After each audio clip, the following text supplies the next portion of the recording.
Kak, Ya. ada apa je kat sini kak? Sini kita ada air keladi, air green tea dengan air red tea juga. Kita ada 4 jenis topping. Kita ada cream cheese, kita ada tafufa, marshmallow bakar, lagi satu burnt cream cheese. Topping harga lain lah.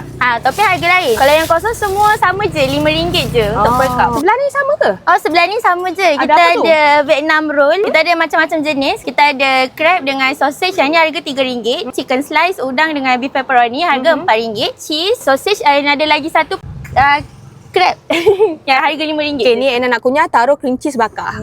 Wih, bau gula yang hangus. Ini topping Kita gaul dulu nak. Not bad. Tapi kalau dia sebati kan mesti lagi sedap. Dia lagi rasa creamy. Rasa cheese kan. Green tea, marshmallow bakar. Sedap lah rasa green tea dia. Rasa kelak-kelak green tea tu ada. Sedap. Dia tak adalah macam green tea cikai-cikai tu tau. Ni red Thai tea, tafufa. Nana tak tafufa nampak dalam ni. Red Thai tea tafufa ni sekarang ni macam tengah hot lah dekat Malaysia. Dekat Banting, kalau korang nak cuba boleh try kat sini.